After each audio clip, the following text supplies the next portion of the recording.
Magkano balitan? 186,500 daw. So, isang maganda pagpalang araw sa ngayon. Nandito tayo sa city. Kasi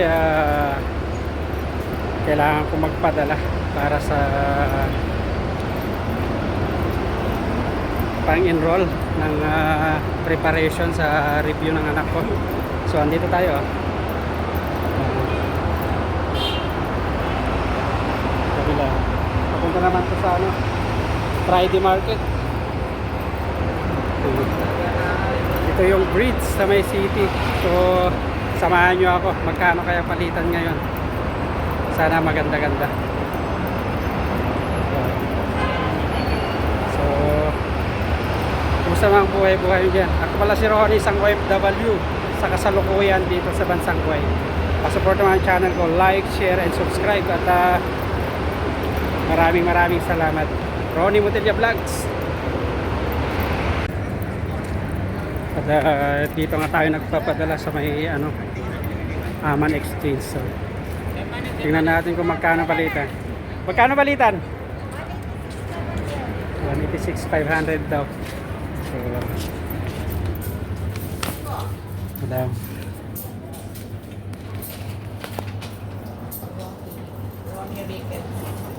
Yes po.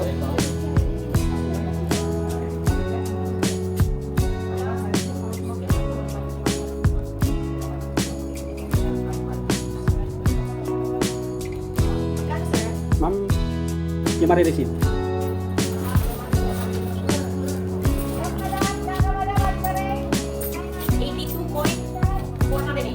Sige po.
Thank you. Okay lang.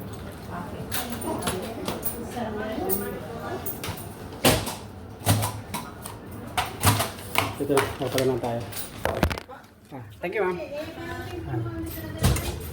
Excuse. Salamat po. Ito na. Thank you.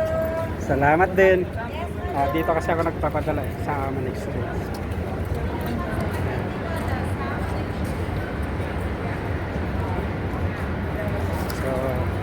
Diyan kasi ako lagi nagpapadala sa Aman Exchange.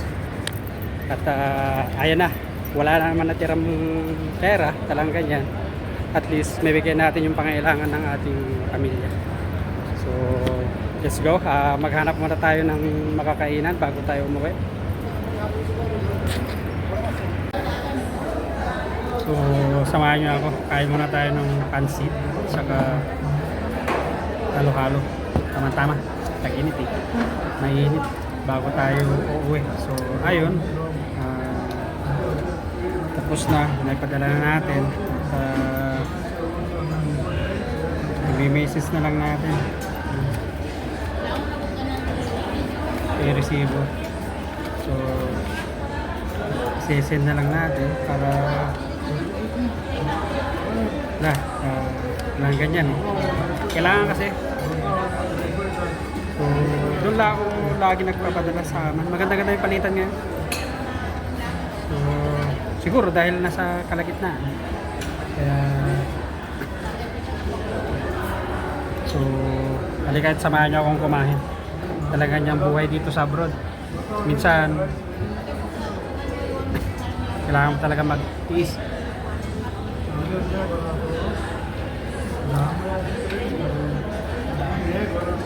Ano kasi, kailangan magbayad yung anak ko ng ano. Minisis na siya eh. So, nag-aanda kasi by over. Magre-review Baguio. So, gastos na naman. Pero talagang ganyang buhay, konting tsaga ba, at least may trabaho tayo. At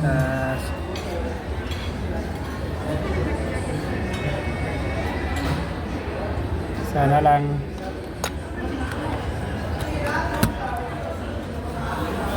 lagi tayong, pinapanalangin ko na lang lagi na good health tayo.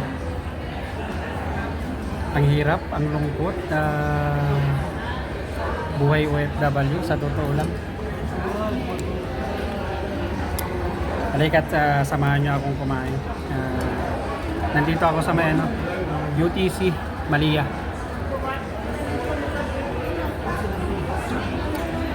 Mabay na lang to. Tagilid muna tayo. So,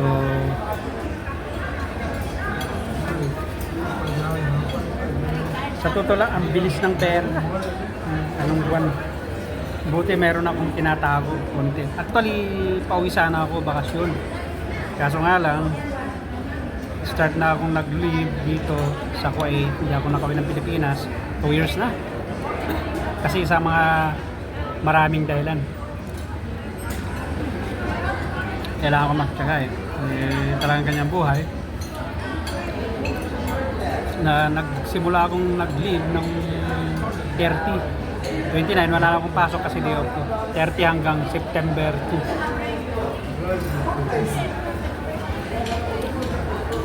Ano ngayon? 17?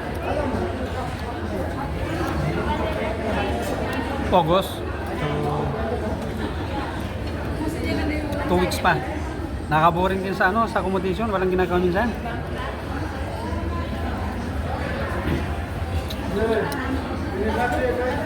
Buti na lang, meron to, libangan ko. YouTube.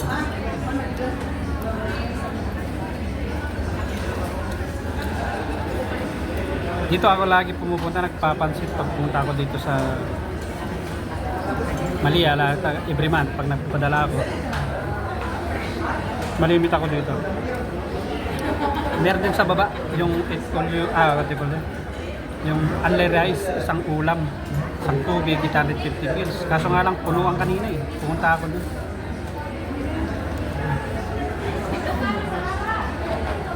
Hinihintay ko na maubos. Wala eh, hindi lalong dumadami. Taka nga ako kasi ngayon linggo eh, pero ang dami rin ng tao. So, mga ka-OFW, mga kababayan ko sa masulok ng mundo. Kumusta man ang buhay-buhay nyo dyan?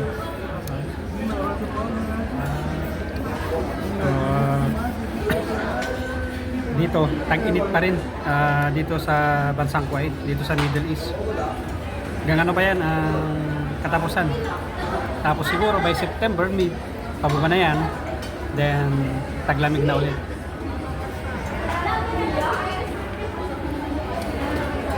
Makabayan ko nandito sa Middle East. Ingat kayo lagi dahil tag-init pa. Baon ng payong. Tubig. Pag naglalakad kayo sa kalagitnaan ng init.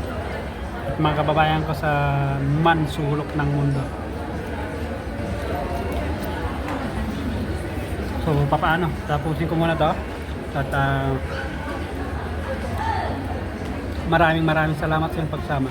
At ako pala ulit si Ronnie, isang OFW sa kasalukuyan dito sa bansang Kuwait. At pa-support man ang channel ko, like, share, and subscribe. At kita-kits sa mga sunod kong videos. Have a nice and great day to all of you.